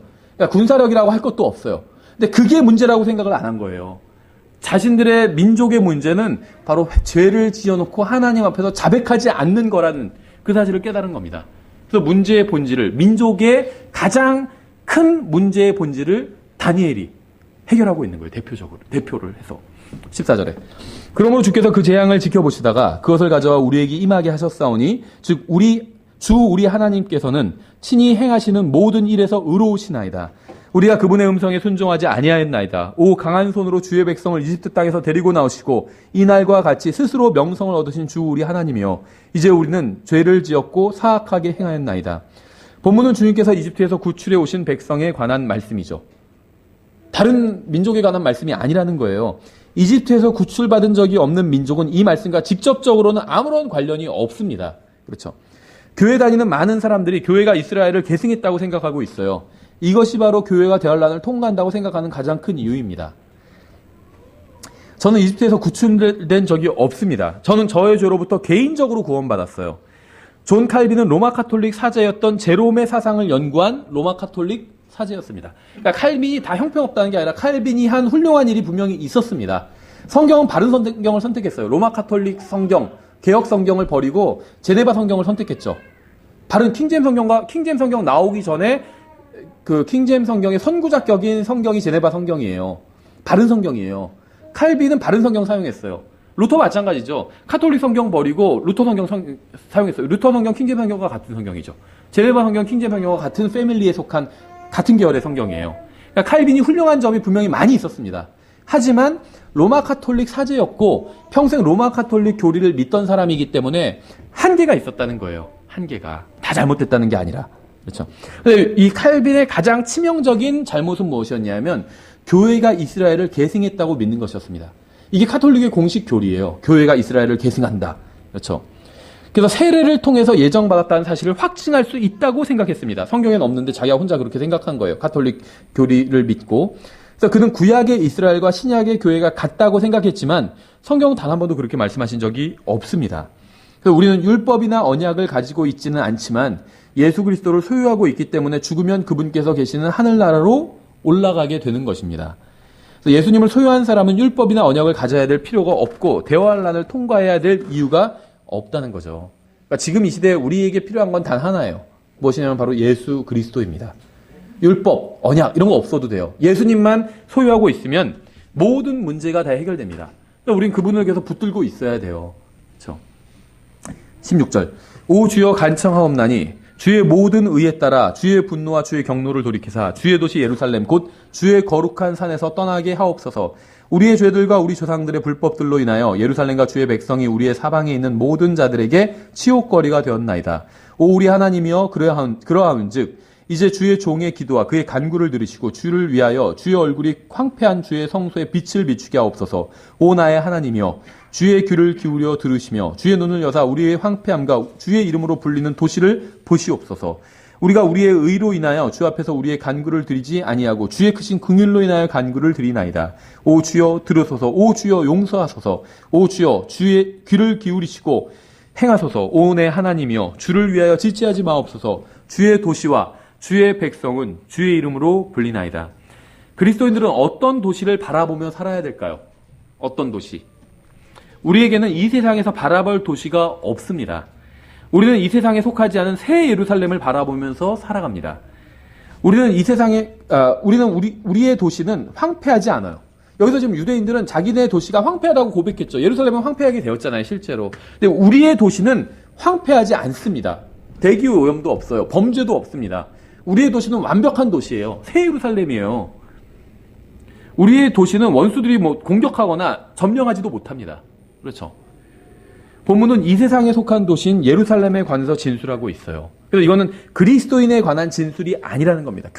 제가 지금 읽은 본문은 교회와는 전혀 상관이 없어요. 유대인들과만 상관이 있습니다. 자기네 유대인들의 도시는 황폐하게 됐어요. 우리의 도시는 황폐하지 않아요. 그렇죠. 가장 빛나고 있어요. 우리의 도시는. 20절 내가 이같이 말하여 기도하며 내 죄와 내 백성 이스라엘의 죄를 자백하고 내 하나님의 거룩한 산을 위하여 내 주 내 하나님 앞에서 간구를 드릴 때 곧 참으로 내가 기도를 드리며 말할 때 내가 처음에 환상 속에서 본 그 사람 가브리엘이 신속히 날아가도록 명령을 받고 저녁 봉헌물을 드릴 즈음에 내게 손을 대더라. 그가 내게 알리며 내게 말하여 이르되 오 다니엘아 내가 이제 내가 능숙함과 깨달음을 주려고 나아왔느니라 하니라. 내 간구가 시작될 때 명령이 나왔으므로 내가 내게 알리려고 왔노라. 너는 크게 사랑받는 자니 그런즉 그 일을 깨닫고 그 환상을 깊이 생각할지니라. 주께서 내 백성과 내 거룩한 도시에게 내 백성 유대인이죠. 내 거룩한 도시 예루살렘이죠. 71회를 정하셨으니 71회라는 말은 week라는 말입니다. week. 일주, 주라는 말인데, 근데 주의할 점이 뭐냐면, 우리는 한 주 전에 뭐 했어? 이렇게 물어보면, 7일 전에 무엇 했냐? 이 질문이 되는 거죠. 근데 영어로는 week라는 게 한 주를 얘기하지 않아요. 그러니까, 한 7일을 의미하진 않아요. 7일도 되고, 7년도 돼요. 그러니까 7개짜리가 한 묶음이 week예요. 그렇죠. 그러니까 7개짜리가 연으로 묶으면 7년이고, 달로 묶으면 7달이고, 일로 묶으면 7일이 되는 거죠. 그러니까 이 표현이 좀 다르다는 걸 아셔야 돼요. 내 거룩한 백성과 내 거룩한 도시에게 70일을 정하였나니 이것은 범법을 그치고, 그러니까 70일에 70개의 주를 정한 이유가 뭐냐면 범법을 그치고 죄들을 끝내며 불법에 대해 화해를 이루고 영전하는 의를 가져오며 환상과 대언을 봉인하고 또 지극히 거룩하신 이에게 기름을 붓고자 함이라. 이렇게 되어 있습니다. 교회가 아닌 이스라엘 백성과 예루살렘에 70일회가 정해졌어요. 교회에게 정해진 게 아니에요. 이스라엘 백성과 내 도시, 이스라엘 백성과 예루살렘에게 정해진 겁니다. 우리가 9장을 읽으면서 문맥을 파악한 것처럼 다니엘의 예언의 70일에는 교회가 아닌 이스라엘에게 정해진 것입니다. 다니엘은 이스라엘의 민족적인 죄를 회개했어요. 70일의 마지막 한 주인 대환란의 목적은 율법을 지키지 않는 이스라엘의 죄들을 끝내고 불법에 대해 화해를 이루는 것입니다. 그들이 약속의 땅에서 평안하게 살기 위해서는 반드시 하나님의 말씀에 순종하며 죄들을 끝내야만 합니다. 예수님께서는 우리의 죄값을 치르기 위해서 십자가 위에서 죽으셨습니다. 요한복음 19장 30절에 그러므로 예수님께서 식초를 받으신 뒤에 이르시되 다 이루었다 하시고 머리를 숙이신 뒤 숨을 거두시니라. 우리가 하늘나라에 가지 못하게 막는 것은 우리의 죄였죠. 그런데 예수님께서 십자가 위에서 우리의 죄값을 치르시고 죄 문제를 끝내셨습니다. 따라서 이러한 사실을 믿음으로 받아들이는 사람은 대환란에 참여하지 않게 된다는 거예요. 대환란의 목적이 죄를 끝내는 것인데 우리의 죄는 십자가에서 끝났잖아요. 그렇죠. 그걸 우리는 믿잖아요. 내가 그때는 없었지만 2000년 전엔 예수님께서 내 죄, 모든 사람의 죄를 십자가에서 끝내셨다. 그런데 그걸 우리가 믿음으로 받아들였잖아요. 그러면 우리의 죄는 십자가에서 끝낸 거예요. 그러니까 끝내야 될 죄가 없다는 겁니다. 우리는. 따라서 이러한 사실을 믿음으로 받아들이는 사람은 대환란에 참여하지 않아도 됩니다. 예수님을 믿지 않는 유대인들은 죄들을 끝내기 위해서 대환란을 통과해야 되지만 우리는 그럴 필요가 없다는 거예요. 그러니까 예수님을 믿지 않는 사람들은 다 대환란에 참여하게 됩니다. 믿는 사람들은 대환란에 참여하지 않게 돼요. 왜냐하면 대환란의 목적이 죄를 끝내는 것인데 예수님을 믿는 사람들은 죄가 십자가에서 다 끝났기 때문에, 믿지 않는 사람들은 죄가 끝나지 않았기 때문에 대환란에 다 참여해야 되는 것이죠. 다시 다니엘서 9장으로 돌아와서 24절에 주께서 내 백성과, 사실 이 24절 때문에 1절부터 읽은 겁니다. 문맥 파악을 위해서. 주께서 내 백성과 내 거룩한 도시에게 71일을 정하셨나니 이것은 범법을 그치고 죄들을 끝내며 불법에 대하여 화해를 이루고 영존하는 의를 가져오며 환상과 대언을 봉인하고 또 지극히 거룩하신 이에게 기름을 붓고자 함이라. 유대인들은 범법을 그치고 죄들을 끝내야만 합니다. 베드로전서 2장 21절에 나와 있죠. 참으로 너희가 심지어 그 일을 위해 부르심을 받았나니 그리스도께서도 우리를 위해 고난을 당하심으로 우리에게 본을 남기사 너희가 자신의 발자취를 따라오게 하셨느니라. 24절 친히 나무에 달려 자신의 몸으로 우리의 죄들을 지셨으니 이것은 죄들에 대하여 죽은 우리가 살아서 의에 이르게 하려 하심이라. 그분께서 채찍에 맞음으로 너희가 고침을 받았나니. 그러니까 갈보리 십자가 위에서 예수님께서 저의 모든 죄값을 치러주셨기 때문에 저는 죄를 끝내기 위해 대환란을 통과해야 될 이유가 없다는 거죠. 또 불법에 대해 화해를 이루고 이랬는데, 그러니까 불법을 지었기 때문에 하나님과 원수가 됐어요. 그래서 이제 화해가 필요하다는 겁니다. 그렇죠. 그래야지 하나님께서 주시는 약속의 땅에서 잘 살 수 있을 거 아니에요. 하나님과 화해를 해야. 근데 우리는 예수 그리스도 안에서 이미 하나님과 화해했습니다. 고린도서 5장 17절에 나오죠. 그런즉 누구든지 그리스도 안에 있으면 그는 새로운 창조물이라. 옛 것들은 지나갔으니 보라 모든 것이 새롭게 되었도다. 또 모든 것이 하나님에게서 났으며 그분께서 예수 그리스도를 통하여 우리를 자신과 화해하게 하시고 또 화해하게 하는 사역을 우리에게 주셨으니 곧 하나님께서 그리스도 안에 계시사 세상을 자신과 화해하게 하시며 그들의 범법을 그들에게 돌리지 아니하시고 화해하게 하는 말씀을 우리에게 맡기셨느니라. 그러니까 우리가 예수님을 믿으면 하나님과 화해를 이룬 것이고 우리뿐만 아니라 다른 사람도 화해할 수 있게 우리가 주선해 줄 수 있다는 거예요. 복음을 전함을 통해서. 또 우리는 이미 하나님과 화해했기 때문에 대환란을 통과할 이유가 없습니다. 대환란의 목적 중에 하나가 하나님과 화해하는 것인데 우리는 이미 화해했기 때문에. 그래서 대환란은 하나님과 화해하지 않은 사람들만 통과하는 거예요. 예수님을 믿지 않는 사람, 이방인들과 믿지 않는 유대인들. 또 영존하는 의를 가져오며 이렇게 말씀하고 있는데 우리는 예수 그리스도라는 하나님의 의를 이미 가지고 있습니다. 고린도전서 1장 30절에 있죠. 그러나 너희는 하나님에게서 나서 그리스도 예수님 안에 있고 예수님은 하나님에게서 나사 우리에게 지혜와 의와 성별과 구속이 되셨으니 그러니까 예수님 자체가 우리에게 지혜와 의와 성별과 구속이 되셨다는 거예요. 그렇죠. 그러니까 예수님께 내가 예수님을 믿으니까 의를 주십시오. 그럼 예수님도 우리 안에 들어오시고 따로 의도 주시고 이게 아니라 예수님이 곧 의예요. 그러니까 예수님을 소유한 사람 모든 것을 제가 소유했다고 말씀드린 이유가 예수님이 우리의 의이고 예수님이 우리의 생명이에요. 그렇죠. 예수님께서 십자가 위에서 저의 모든 죄값을 갚아주시고 다 이루셨기 때문에 저는 영원한 의를 소유하게 되었습니다. 따라서 저는 영존하는 의를 가져오기 위해서 대환란을 통과할 필요가 전혀 없어요. 대환란을 통과하는 목적이 영존하는 의를 가져오기 위함인데 우리는 이미 소유하고 있어요. 갈 필요가 없다는 겁니다. 그렇죠? 또 환상과 대언을 봉인하고 이런 말씀이 있어요. 환상과 대언을 봉인한대요. 대언은 이제 예언을 말하는 거예요. 환상, 마지막 날에 뭐 환상을 보리라 이런 말씀이 있죠. 요엘서 말씀, 환상, 또 대언, 예언을 봉인한대요. 구약 성경에는 그에 관한 환상과 대언이 없습니다.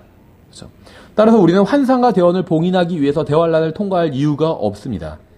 또 지극히 거룩하신 이에게 기름을 붓고자 함이라 이렇게 말씀하고 있어요. 이게 무슨 의미일까요? 거룩하신 이에게 기름을 붓는데요. 기름을 붓는 게 구약 성경에서 어떤 행위죠? 제사장을 삼거나 왕으로 삼는 거죠. 근데 우리는 이미 예수님을 우리의 왕으로 받아들였잖아요. 그렇죠. 그리고 예수님이 또 오히려 우리를 왕으로 삼아주셨습니다. 그래서 기름을 부을 필요가 없어요. 근데 유대인들은 예수님을 거부했죠. 근데 나중에 대환란 때 예수님께로 돌아오게 되잖아요. 그럼 돌아오면서 그냥 돌아오는 게 아니라 예수님을 왕으로 인정하게 됩니다. 그래서 기름을 부어서 자신들의 왕으로 삼는 거예요. 마치 이스라엘 백성들이 다윗에게 기름을 부어서 왕으로 삼았던 것처럼. 그렇죠? 그래서 교회는 구원자 머리를 가지고 구원자라는 머리를 또 구원자도 갖고 있고 교회의 머리도 가지고 있죠. 그래서 그렇지만 기름 부을 왕을 가지고 있지는 않습니다, 사실. 교회의 구성원은 모두 왕이에요. 그래서 예수님께서 교회를 이끌고 재림하실 때 주님의 옷자락에 왕들 중에 왕 이렇게 써 있는 거죠. 우리가 주님께 기름을 부어서 왕으로 삼는 것이 아니라 주님께서 우리에게 기름을 부어서 왕으로 삼아 주셨습니다. 다니엘서 9장 24절은 분명하게 이스라엘 민족에 관한 말씀이에요. 이 구절은 어떻게 해석해도 교회에게 적용할 수는 없습니다. 그래서 제가 교회와 관련이 없다는 걸 보여주기 위해서 1절부터 쭉 다 읽은 거예요. 따라서 예언의 70개의 주는 그러니까 다니엘의 70일에는 또 대환란은 교회가 아닌 다니엘 민족인 이스라엘에게 적용되어야만 합니다. 예수님께서는 아무도 그날과 그 시각을 알 수 없다고 분명히 말씀하셨어요. 그렇죠. 뭐 성경에 너무 많아요, 이 말씀은. 그러나 그날과 그 시각은 결코 아무도 알지 못하다니 하늘의 천사들도 알지 못하고 오직 내 아버지만 아시느니라. 하나님 아버지 외엔 아무도 모른대요. 천사들도 모르고. 그러므로 깨어있으라. 어느 시각에 너희 주가 올지 너희가 알지 못하느니라. 그러므로 너희도 준비하고 있으라. 너희가 생각하지 않은 시각에 사람의 아들이 오느니라. 그러니까 지금 언제 예수님이 오신다고 날짜 찍는 사람들이 있죠. 확실한 건 뭐냐면 그날엔 절대 안 오세요. 그날엔. 그렇죠. 왜냐하면 너희가 생각하지 않은 시각에 온다고 그랬잖아요. 그러니까 사람들이 찍는 날은 생각한 날이잖아요. 그날엔 절대 안 오시는 거예요. 그렇죠. 그러니까 언제 오시는지는 저는 모르지만 적어도 사람들이 찍은 날엔 그날은 안 오실 거예요, 아마. 그날은 그냥 주님 오늘은 안 오시겠구나 이렇게 생각하고 넘어져가면서 너희가 생각하지 않은 날 오신다고 그랬잖아요. 그러므로 깨어있으라. 너희가 사람의 아들이 오는 그날도 그 시각도 알지 못하느니라. 모른다는 거예요. 절대. 그날과 시각은 심지어 아들도 모른다고 그랬어요. 그러나 그날과 그 시각은 결코 아무도 알지 못하나니 하늘에 있는 천사들도 알지 못하고 아들도 알지 못하며 예수님 말하는 거잖아요. 아버지만 아시느니라. 너희는 주의하라 깨어 기도하라. 그때가 언제인지 너희가 알지 못하니라. 예수님도 모르는 것을 자기가 안다고 하는 사람이 있으면 그 사람이 거짓말쟁이가 확실하죠. 예수님은 분명히 모른다고 하셨어요. 또 어떤 사람들 예수님의 말씀인 성경을 잘 연구하면 알 수도 있다. 이렇게 주장하는 사람들이 있죠. 그 거짓말이라는 거예요.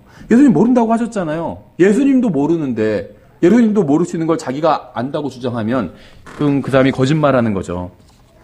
근데 막 꿈에서 봤다. 꿈에서 예수님이 심지어는요. 꿈에서 예수님이 알려주셨다. 이런 사람도 있어요. 근데 예수님이 모르시는데 어떻게 알려줘요? 그렇죠. 그러니까 꿈에 나타나는 게 예수님이 아닌 게 확실하죠. 그렇죠. 다시 다니엘서 9장으로 돌아가서 25절을 보겠습니다. 그러므로 알고 깨달을지니라.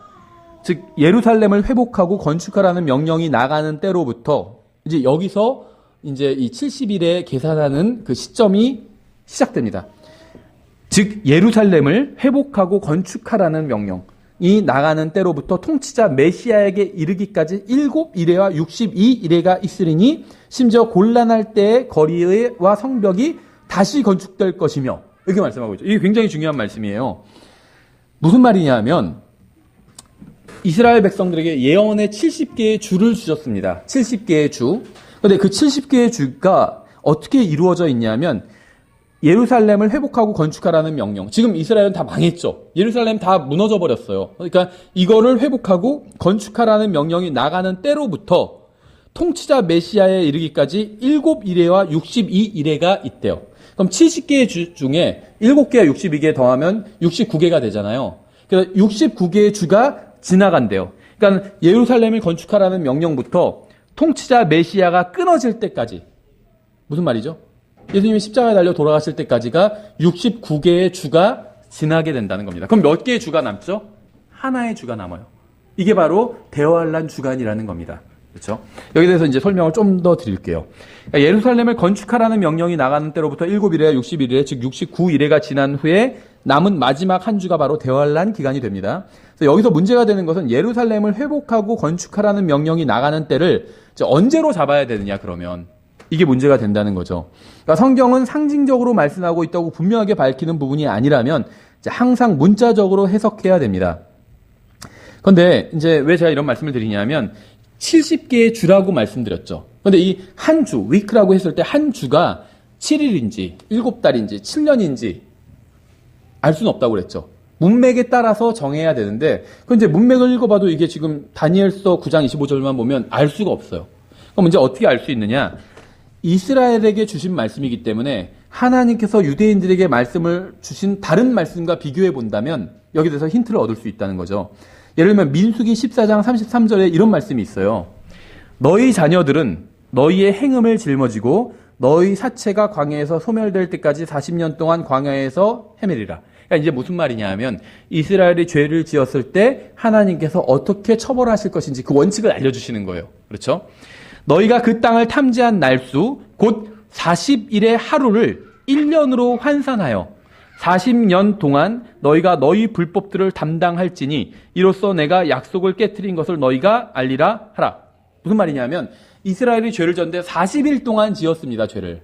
그런데 40일 동안 죄를 지었으니까 하나님께서 어떻게 얼마 동안 심판하시겠냐? 40년 동안 심판하시겠다는 거예요. 하루 죄 지은 것을 1년으로 환산해서 심판하시겠다는 겁니다.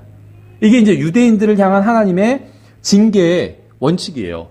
근데 이제 이렇게 얘기하면, 아이, 그거 한 구절 있다고 해서 그거를 여기에 갖다 붙이면 되냐? 이렇게 얘기할 사람도 있는데, 이게 한 구절만 있지 않아요. 이건 하나님의 철저한 원칙입니다. 하루 죄 지으면 이스라엘, 민족적인 얘기예요. 이스라엘 민족이 하루 죄를 지으면 1년으로 계산하는 건 여기에만 나오지 않아요. 다른 곳에도 나와요. 에스겔서 4장 1절에 보면 이렇게 되어 있습니다. 너 사람의 아들아, 에스겔 말하는 거죠. 너는 또 기와를 가져다가 내 앞에 놓고 그 위에 그 도시 곧 예루살렘을 그리며 그 도시를 에워싸되 그것을 향하여 보루를 세우고 그것을 향하여 산을 쌓아 올리며 또 그것을 향하여 진을 치고 그것을 향하여 성벽을 부수는 망치들을 사방으로 세우리라. 어떤 모형을 만들라는 거죠. 또 너는 철판을 가져다가 너와 그 도시 사이에 두어 철벽으로 삼고 그 도시를 향해 내 얼굴을 고정하라. 그 도시가 예루살렘 에워싸이리니 너는 그 도시를 에워쌀지니라. 이것이 이스라엘의 집에게 표적이 되리라. 너는 또 내 왼쪽 옆구리로 누워 이스라엘의 집에 불법을 그것 위에 놓고 내가 그것 위에 눕는 날수대로 그들의 불법을 담당할지니라. 내가 그들의 불법의 횟수를 날수대로 내 위에 놓았나니 곧 390일이라. 너는 이와 같이 이스라엘의 집에 불법을 담당하고 그것들을 채우거든 다시 내 오른쪽 옆구리로 누워 40일 동안 유다의 집에 불법을 담당하라. 내가 내게 각 날을, 하루죠. 각 날을 1년으로 정하였느니라. 하나님께서 유대인들을 다루실 때, 심판하실 때 항상 하루 죄를 지으면 1년으로 환산하신다는 게 하나님의 법칙이에요. 성경을 성경으로 비교하니까 그렇게 나오잖아요. 그렇죠? 그래서 하나님께서 이스라엘을 심판하실 때는 항상 하루를 1년으로 환산해서 계산하십니다. 그래서 다니엘서 9장에서는 이스라엘에게 관해서 주신 주님께서 70일을 정해주셨어요. 그래서 70개의 주가 있으니까 490일이 되는데 하루를 1년으로 계산하면 결국 다니엘이 70일에는 490년이 된다는 겁니다. 다만 490일은 69주와 한 개 주로 나뉘죠. 그렇죠. 예루살렘 건축하라는 명령이 있으면 이제 이 490년이 시작돼요. 그래서 그게 메시아가 끊어질 때까지가 69주가 지난다 이렇게 했잖아요. 근데 그걸 하루를 1년으로 하면 483년이 돼요. 그럼 나머지 7년, 한 주만 남게 된다는 거죠. 그렇죠.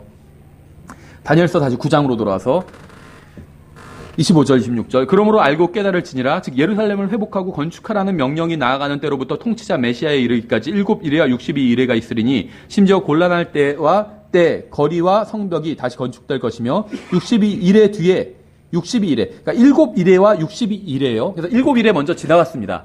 62이레 뒤에 61이레 끝날 때 메시아가 끊어질 턴이나. 그러니까 예수님께서 십자가에 달려 죽으시는 시점이 62이레가 딱 지나간 때라고 보시면 돼요. 메시아가 끊어질 터이나 자기를 위한 것은 아니라 메시아 예수님께서 자기 위해서 죽으신 것은 아니죠. 우리를 위해서 죽으신 거죠. 장차 임할 통치자의 백성이 그 도시와 그 성소를 파괴하려니와 그것의 끝에는 홍수가 있을 것이며 또 그 전쟁이 끝날 때까지 황폐하게 하는 것이 작정되었느니라. 마태복음 말씀과 일치해요. 나중에 장차 임할 통치자의 백성, 이건 적그리스도 말하는 거죠. 적그리스도의 무리들 말하는 것이고 성소를 파괴하고 그것의 끝에는 홍수가 있을 것인데 계시록에서 하나님의 백성들을 물로 막 용이 괴롭히는 장면이 나오죠. 또 그 전쟁이 끝날 때까지 황폐하게 하는 것이 작정되었느니라. 하나님께서 황폐하게 하실 거죠. 예루살렘을 건축하라는 명령이 나가는 때로부터 7이레와 62이레가 지난 후에 즉 69이레 후에 메시아가 끊어지게 됩니다. 그래서 창세기 7장과 8장에 의하면 성경적인 1년은 이제 360년이 돼요. 이게 무슨 말인지 잘 모르시는 분은 제가 간단하게 설명하면 창세기 7장, 8장에 어떤 얘기가 나면 노아 홍수 이야기가 나와요. 근데 이제 노아 홍수가 창세기 7장 11절에선 노아 홍수가 언제 시작됐다 이런 날 얘기하는데 뭐 둘째 달 17일에 이런 식으로 표현합니다. 근데 나중에 창세기 8장에 가서는 이제 홍수도 그치고 물들이 다 빠진 게 일곱째 달 17일에 이런 식으로 얘기해요. 무슨 말이냐면 창세기 7장 11절과 8장 4절 사이에는 5달의 간격이 있어요. 근데 이 5달이 며칠이라고 나오냐면 150일이라고 나와요. 그럼 결국엔 성경적인 한 달은 30일이에요. 30일. 그러면은 1년은 360일이 되는 거죠. 5일이 빠지죠. 그렇죠. 그 얘기를 하고 있는 겁니다. 예, 그래서 성경에서 말씀하시는 1년은 360일이라는 거예요. 365일이 아니라 창세기 7장과 8장을 비교했을 때 그렇게 알 수 있다는 거죠. 하나님께서 다니엘의 기도를 들으시고 바벨론에서의 포로 생활을 끝내주셨습니다. 에스라 1장에는 유대인들에 대한 이방인 왕의 명령이 나옵니다. 근데 이제 다 저희가 길게 인용할 수는 없으니까 간단히 말씀드리면 에스라 1장에서 고레스가 칙령을 내려요. 그래서 유대인들에게 이제 예루살렘으로 돌아가도록 허락을 해줍니다. 근데 문제는 뭐냐면 아까 다니엘에 나온 예언은 무엇이냐면 예루살렘 시티, 도시를 재건하라는 명령이 있는 때부터 이제 70일에가 계산이 시작됩니다. 그런데 이 에스라 1장에 있는 고레스의 명령을 보면 예루살렘 시티, 도시를 재건하라는 명령은 없고 성전을 건축하라는 명령만 있어요. 성전만 재건하라고 그랬어요. 그래서 이것은 에스라의 1장은 이 다니엘의 70일의 기준이 될 수 없다는 겁니다. 그럼 두 번째 또 칙령이 나오는데 이제 이것은 에스라 6장에 나와요. 근데 여기서는 이제 다리오가 칙령을 내리게 돼요. 근데 어떤 칙령이냐면 다리오가 옛날 기록을 보니까 이제 고레스는 몇십 년 전 사람이거든요. 옛날 기록을 보니까 고레스가 칙령을 내렸는데 그게 이루어지지 않았어요. 그래서 왕이 칙령을 내린 게 이루어지지 않으니까 다리오는 자기는 후임자로서 이 칙령을 실행하라고 다시 명령을 내립니다. 그런데 이제 고레스가 내렸던 명령에 재탕에 불과하죠. 새로운 내용이 없어요. 그래서 이것도 예루살렘 시티를 재건하라는 명령이 아니라 성전을 재건하라는 명령이에요. 그래서 이것도 다니엘의 70주의 시작이 될 수 없습니다. 그렇죠? 세 번째 명령은 그로부터 다시 이제 시간이 몇십 년 지난 후에 이제 에스라서 7장에 나오는데 이건 아닥사스다 왕이 또 칙령을 내리게 됩니다. 근데 여기서도 똑같아요, 내용이. 여기서도 예루살렘의 시티를 재건하라는 말은 없고 도시를 재건하라는 말이 없고 성전만 재건하라는 명령이 있습니다. 그래서 그 성전 재건에 필요한 비용을 왕실에서 대주겠다. 이제 이런 약속들이 나와 있는 거예요. 그래서 이 세 경우는 다 왕의 칙령이 있긴, 명령이 있긴 하지만 재건하라는 명령이 있지만 도시를 재건하라는 명령이 아니라 성전을 재건하라는 명령이기 때문에 다니엘의 70주의 기준이 될 수 없다는 겁니다. 그럼 이제 기준이 될 수 있는 건 언제냐? 느헤미야 2장이에요. 느헤미야 2장에서 다시 이제 왕이 나타나서 명령을 내리게 돼요. 바로 느헤미야가 섬기던 그 왕이었죠. 그래서 명령을 내리면서 예루살렘 도시를 재건하라고 명령해요. 그래서 여기서부터 다니엘의 70주가 시작되게 됩니다. 근데 이게 언제쯤이냐면 대략 BC 445년경이에요. 근데 445년 BC고 그 다니엘의 70개의 주 중에서 69주니까 483년이라고 그랬죠. 그럼 445년과 483년에다가 예수님께서 십자가에 돌아가신 게 AD 대략 30년 정도라고 해도 계산이 좀 안 맞죠. 그래서 필요한 게 이 창세기 7장과 8장을 비교해서 1년이 365일이 아니라 360년이라는 겁니다. 그러면 실제 우리가 세상에서 세는 연도와 성경에서 말씀하시는 게 서로 연도가 좀 차이가 있겠죠. 그래서 세상에서 하는 것보다 성경에서 말씀하시는 연도가 좀 더 많다고 봐야 되겠죠. 그래서 이제 요거를 다 날짜 계산을 하고 막 이런 사람이 있는데 아마 들어보신 분도 있을 거예요. 그 로버트 앤더슨이라는 사람이 있어요. 이 사람이 영국 경찰청 고위 공무원이었는데 굉장히 성경을 열심히 연구한 사람이고 이 사람 100년 전 사람인데 지금도 이 사람 자료를 써요. 특히 다니엘의 이 70주 관련해서는 다 이 사람 자료를 다 인용합니다. 너나 할 거 없이. 그 정도로 이제 이쪽에서는 정평이 있는 사람인데 이제 이 사람의 계산에 의하면 아까 제가 말씀드린 대로 성경적인 1년이 360일이고 이거를 계산하면 이제 445년부터 483년 성경적인 483년과 일반 세속 445년을 같이 맞물려서 계산을 다 해본 거예요. 다 날짜 1로 환상해서. 그렇게 보니까는 이 483년의 끝이 대략 AD 32년 4월 6일경이다. 그 사람이 이렇게 계산을 했어요. 일단 세대주의 하는 사람들은 다 이걸 받아들입니다. 자, 이제 시간 없으니까 자세히 설명하지 않겠지만 이 사람 궁금하신 분은 이 사람의 다니엘 강해가 있고 그 다음에 더 커밍 프린스라는 오시는 통치자라는 이 재림에 대한 책인데 여기 보시면 자세히 나와 있어요. 근데 이걸 자세히 이 책을 봤던 분의 느낌은 상당히 보링하다 이렇게 얘기하더라고요. 매우 중요한 책이지만 상당히 지루하다. 보고 싶은 분은 제가 말씀드렸으니까 한번 찾아보십시오. 저는 그냥 결론만 봤습니다. 예. 그래서 AD 32년 4월 6일 경에 대한 기록이 언제냐 성경적으로 보면 바로 누가복음 19장이에요. 누가복음 19장 35절부터 42절인데 제가 읽어보면 누가복음 19장 35절 그것을 예수님께로 끌고 와서 자기들의 옷을 나귀 새끼 위에 벗어놓고 예수님을 그 위에 태우니 그분께서 가실 때 그들이 자기들의 옷을 길에 펴더라. 이제 그분께서 올리브산의 내리막길까지 가까이 오시니 제자들의 온 무리가 자기들이 본 모든 능력 있는 일들로 인해 기뻐하며 큰 소리로 하나님을 찬양하기 시작하여 이르되 찬송하리로다 주의 이름으로 오시는 왕이여 하늘에는 평화여 가장 높은 곳에는 영광이로다 하매 무리 가운데서 바리새인들 중에 몇 사람이 그분께 말하되 선생이여 당신의 제자들을 꾸짖으소서 하거늘 그분께서 그들에게 응답하여 이르시되 내가 너에게 이르노니 만일 이 사람들이 잠잠하면 돌들이 즉시 소리를 지르리라 하시니라. 그분께서 가까이 오사 그 도시를 보시고 그 도시로 인해 슬피 우시며 이르시되 왜 슬피 우셨을까요? 이제는 대환란이 시작되는 때이기 때문이에요. 대환란의 중심은 예루살렘이거든요. 적어도 이날 즉 내 날에만이라도 곧 내가 내 화평에 속한 일들을 알았더라면 얼마나 좋았으리요. 그러나 지금 그 일들이 내 눈에 숨겨졌도다. 예루살렘은 대환란이 닥칠 거란 걸 모르고 있는 거죠. 그래서 이때가 바로 다니엘의 71회 중 69일회가 거의 끝날 무렵입니다. 그래서 이후에 즉시 메시아가 끊어지게 돼요. 그렇죠. 이거 다음에 바로 예수님이 그 십자가에서 달려 죽으시게 되거든요.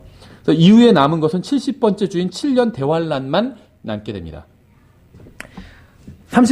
누가복음 19장 43절 날들이 내게 이르니 그때 내 원수들이 내 주위에 도랑을 파고 너를 둘러싸서 사면으로 가두며 또 너와 내 안에 있는 내 자녀들을 땅에 쓰러뜨리고 내 안에서 돌 하나도 다른 돌 위에 남기지 아니하리라. 이는 너를 돌아보는 때를 내가 알지 못하였기 때문이라 하시나. 예루살렘에 대한 이스라엘 백성에 대한 말씀인데 완전히 멸망할 것이고 너를 돌아보는 때를 네가 알지 못한다. 이렇게 말씀하고 있어요. 또 네 원수들이 네 주위에 도랑을 파고 너를 둘러싸서 사면으로 가두며 공격할 거다. 이렇게 말씀하고 있죠. 근데 이제 이걸 어떤 사람들은 AD 70년경에 타이터스 장군이 왔을 때 이게 성취되었다. 이렇게 얘기하는 사람들이 있는데 타이터스 장군이 왔을 땐 돌 위에 돌 하나도 남지 않도록 그렇게 멸망하지 않았습니다. 이스라엘이. 멸망하지 않았어요. 그렇죠. 그래서 이건 그때에 대한 말씀이 아니라 바로 이제 대환란에 관한 말씀이라고 봐야 된다는 겁니다. 그래서 이 누가복음 19장 43절 44절은 아직 일어나지 않은 미래에 일어나게 될 일에 관한 말씀입니다. 그래서 다니엘의 71회 중 69일회인 483년은 이미 지나갔어요. 근데 이제 남은 것은 한 주, 즉 7년만이 남았습니다. 이것은 교회에게 주신 것이 아닌 다니엘의 백성인 유대인들에게 주신 기간입니다. 그래서 교회는 이 기간과 상관이 없기 때문에 이때가 시작되기 바로 직전에 들림받아 올라가게 됩니다. 그렇죠? 그럼 하나님께서 이제 이때부터 유대인들은 하나님께서 지금 내버려 두셨어요. 근데 이제 교회가 들림받아, 그리고 지금 하나님께서는 교회를 다루고 계십니다. 교회를 통해서 역사하시고. 근데 교회를 들림받아 올라가면 이제 지상에는 유대인들과 이방인들만 남게 되죠. 그럼 하나님께서는 이제부터는 유대인을 다시 다루실 것입니다. 그렇죠?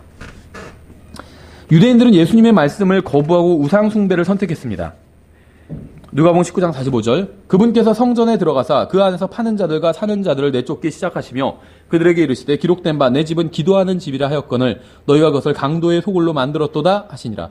유대인들은 살아계신 하나님이 아닌 성전과 만몬을 숭배했습니다. 그래서 너희가 하나님과 만몬을 겸하여 숨길 수 없느니라 이렇게 말씀하신 거잖아요. 괜히 만몬 얘기를 하신 게 아니거든요. 만몬을 숭배하고 있었어요. 그러니까 그들은 성전에 계신 하나님이 아니라 성전 자체를 숭배했어요. 그러니까 성전 자랑했잖아요. 이 제자들도 심지어는 이 건물과 이걸 보십시오 하면서 막 이렇게 자랑했죠. 우리가 그럴 때가 있어요. 우리 뭐 교회 뭐를 보십시오, 막 규모를 보십시오. 이거 자랑하면 그거 섬기고 있는 거예요. 우리는 뭘 자랑해야 되죠?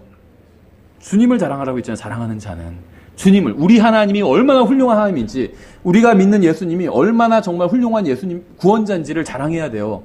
다른 거 자랑하지 말고 막 건물 자랑하고 그러면 건물 섬기는 거예요. 그렇죠? 유대인들은 성전과는 관계가 있었지만 자기들의 성전이었죠. 하나님과는 관계가 없었어요. 그러니까 하나님 자랑, 우리가 남의 집 애들 자랑하지 않잖아요. 우리 집 애가 공부 잘하면 막 자랑하죠. 아, 이번에도 또 1등을 했네 하면서 막 자랑하잖아요. 그렇죠? 네. 그래서 부모님들이 막 자식 갖고 배틀한다고 하더라고요. 싸운다고. 서로 자랑하면서. 남의 집 애 갖고 자랑하지 않아요. 그렇죠?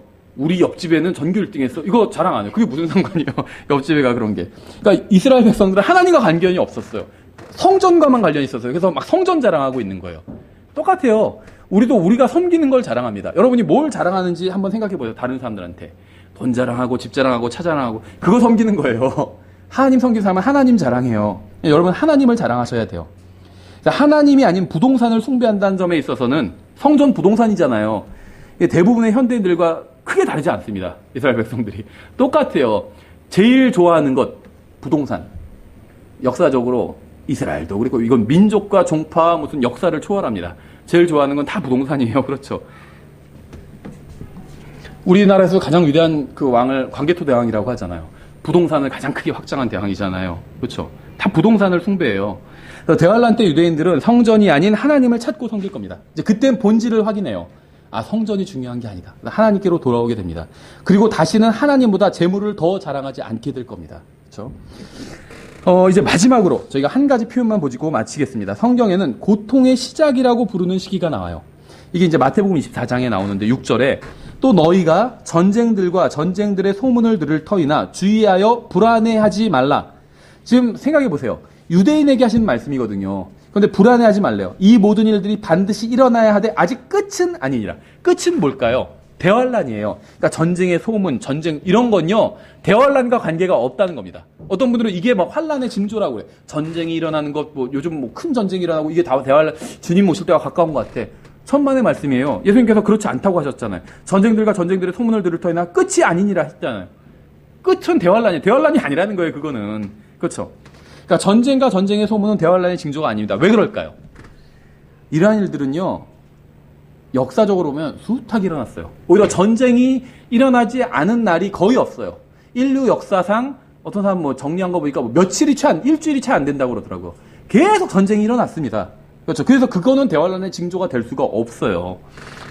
그래서 예수님께서는 이러한 일들을 보면 아직 끝이 아니라고 생각하지 말라고, 끝이라고 생각하지 말라고 말씀을 하셨다는 거죠. 만일 전쟁이 대환란의 징조라면 지난 수천 년간 대환란의 징조가 넘쳤다고 봐야 되겠죠. 전쟁은 대환란의 징조가 아니라는 겁니다. 인류 역사가 시작된 이래로 전쟁이 없었던 적이 거의 없기 때문에 7절에 민족이 민족을, 왕국이 왕국을 대적하여 일어나고 곳곳에 기근과 역병과 지진이 있으리니 이 모든 것이 고통의 시작이니라. 이건 끝이 아니라는 거예요. 끝이 대환란인데 이거는 대환란이 아니라는 겁니다. 그러니까 민족이 민족을, 민족이 민족 대적하지 않은 적 있나요? 한국 사람 뭐 일본 사람 좋아하나요? 중국 사람 좋아하나요? 서로 다 싫어하죠. 그렇죠. 그래서 중국이랑 한국 사람 같이 있으면 일본 욕한대요. 일본 사람이랑 중국 사람이 같이 있으면 한국 욕한대요. 한국 사람, 일본 사람 같이 있으면 중국 욕한대요. 서로, 그러니까 세계 어디나 근처에 있는 민족을 가장 싫어해요. 그렇죠. 영국은 4개의 나라가 연합된 유나이티드 킹덤이잖아요. 그래서 월드컵 보면 뭐 잉글랜드, 아일랜드, 스코틀랜드 다 각자 나오죠. 우리가 봤을 땐 다 그게 그거 같은데 각자 나오잖아요. 근데 잉글랜드 사람들은 스코틀랜드랑 프랑스랑 시합을 하면 어디 응원하는 줄 아세요? 스코틀랜드가 아니라 프랑스 응원한대요. 민족이 다른 거예요. 민족이 같은 나라지만. 민족이 민족을, 왕국이 왕족을 대적하는 건요, 계속 있었어요. 역병, 지진이라는 거, 이거 계속 있잖아요. 이건요, 대환란이 아니라는 거예요. 그렇죠. 오히려 근데 이 말씀을 거꾸로 이게 있으면 대환란이 시작된다. 이렇게 해석하는데, 그건 거꾸로 해석하고 있는 겁니다. 그래서 이런 일은 항상 있어 왔어요. 대환란은 인류가 경험해보지 못한 전무후무한 기간이에요.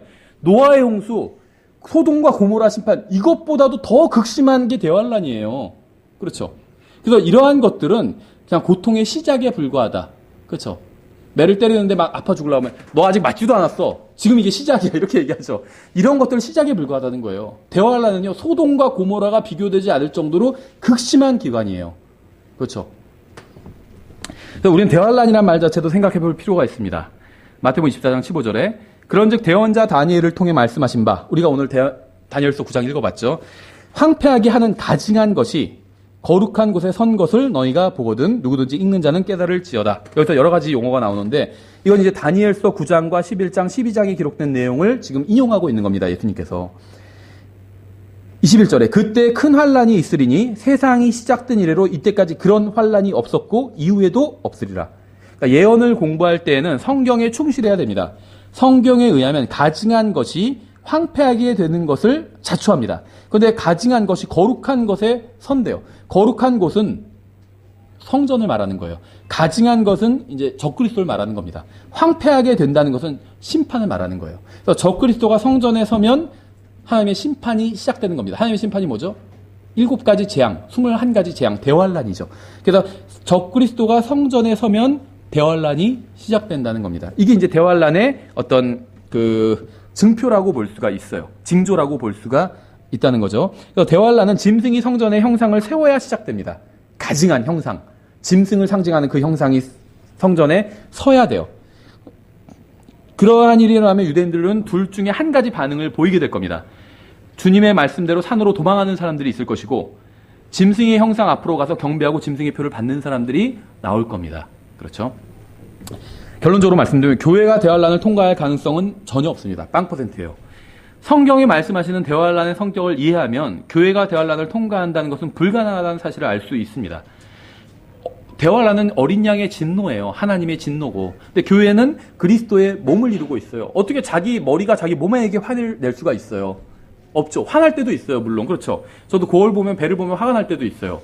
그런데 그렇다고 해서 진노할 수는 없죠. 막 때리지는 않아요. 그렇죠. 우리가 쓰다듬어 주면서 어떻게 하면 빠질 수 있겠니? 이렇게 하지. 예, 교회는 그래서 대환란을 통과하지 않습니다. 불가능해요. 그거는. 휴거를 위한 징조는 없습니다. 500년 후에도 일어날 수도 있고 오늘 지금 당장 일어날 수도 있어요. 휴거는. 그렇죠. 예수님은 언제든지 공중으로 오실 수 있고 교회는 언제든지 들림받아 올라갈 수 있고 대환란은 언제든지 시작될 수 있습니다. 우리는 주님께서 언제 오실지 알 수 없지만 매일 매순간 주님께서 다시 오신다고 생각하면서 살아간다면 주님께서 오시는 것을 대비할 수 있을 겁니다. 지난날 신실하게 살았던 모든 그리스도인들은 주님께서 언제든지 오실 수 있다고 믿었고 특히 자신이 살아있을 때 주님께서 오실 것이라고 기대하면서 살았습니다. 우리도 이러한 소망을 가지고 항상 깨어서 주님을 맞을 준비가 되어 있어야 돼요. 그래야지 후회하지 않는 인생이 될 수 있는 것이고 그게 이제 깨어있는 인생이에요. 깨어있는 인생이 깨어있다는 게 다른 게 아니에요. 오늘 밤에 주님께서 오실 수 있다 라고 생각하면서 하루하루를 사는 거예요. 그럼 어떻게 살 거예요, 오늘을? 아주 의미 있게 살겠죠. 아주 중요한 일부터 해가면서 살겠죠. 그렇게 사는 거예요. 그게 깨어있는 삶이라는 겁니다. 여기서 저희가 이제 대환란을 본격적으로 들어가기 전에 이제 대환란의 성격부터 살펴봤고 다음 시간에 이제 본격적으로 들어가서 이제 말탄자들에 대해서 살펴보도록 하겠습니다. 저희가 이제 시간이 좀 갔는데요. 둘째 줄에서 교회식 기도 제목을 나누는데